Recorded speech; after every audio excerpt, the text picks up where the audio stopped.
सी हैं? देखिए वायुमंडल में 5 लेयर्स हैं, 5 लेयर्स हैं या फिर 5 परतें हैं, ठीक? जो कैसे-कैसे बाँटी गई हैं? पहली है क्षोभमंडल। हाँ, ये टेक्निकल वर्ड्स हैं, ये मैं आपको इंग्लिश में भी बताऊँगी, जो हमारे साथी इंग्लिश में तैयारी कर रहे हैं, जो व्यूअर्स इंग्लिश में कर रहे हैं, वो इंग्लिश में याद रख सकते हैं। क्षोभमंडल को कहते हैं ट्रोपोस्फेयर। ट्रोपोस्फेयर क्या कहते हैं? ट्रोपोस्फेयर। दूसरी हमारी है समताप मंडल। समताप मंडल कौन सी है? समताप मंडल। और इसको क्या बोलते हैं? स्ट्रेटोस्फेयर। स्ट्रेटोस्फेयर इंग्लिश हिंदी दोनों में आपको पता हो जाएंगी। तीसरी है हमारी मध्य मंडल। मध्य मंडल। मध्य मंडल यानी कि मीजोस्फेयर। क्या है? मीजोस्फेयर। तीसरी है मध्य मंडल, मीजोस्फेयर। फोर्थ है आयन मंडल। आयन मंडल। आयन मंडल यानी कि थर्मोस्फेयर। थर्मोस्फेयर कहीं कहीं इसको आयनोस्फेयर भी कहते थे, बट थर्मोस्फेयर। फिर आती है बाह्य मंडल। बाह्य मंडल यानी कि एक्सोस्फेयर। क्या कहेंगे इसको?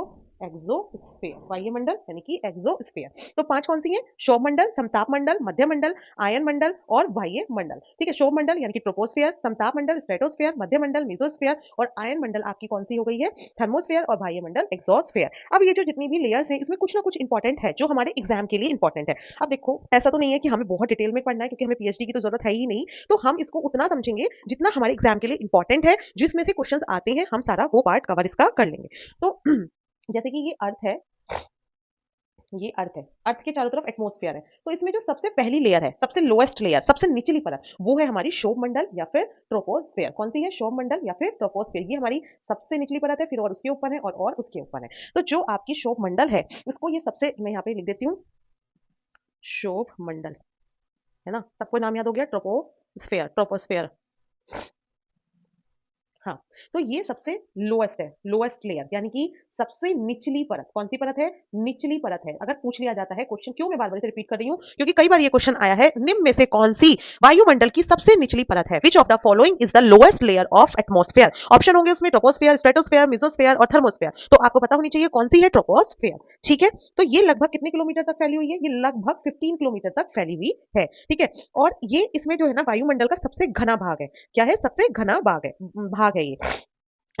इस मंडल के जब आप इस परत में धरातल से ऊपर जब आप जाते हैं, तो हर हर मतलब 1 किलोमीटर की ऊंचाई पर 6.5 डिग्री सेल्सियस का टेम्परेचर में कमी आती है। जैसे जैसे आप 1 किलोमीटर ऊपर जाते रहते हैं, तो 6.5 डिग्री के अप्रोक्सीमेटली, ये कोई बिल्कुल 100% राइट डाटा नहीं है, 6.5% अप्रोक्सीमेट टेम्परेचर का जो है गिरता चला जाता है। इसीलिए इसको क्या बोलते हैं? परिवर्तन मंडल भी कहते हैं। क्या बोलते हैं? परिवर्तन मंडल भी इस लेयर को कहा जाता है। तो ये आप याद रखेंगे। एक इंपॉर्टेंट बात मैं अलग कलर से लिखती हूँ, इसकी बहुत इंपॉर्टेंट चीज क्या है, वो ये है कि जितनी भी एटमॉस्फेयर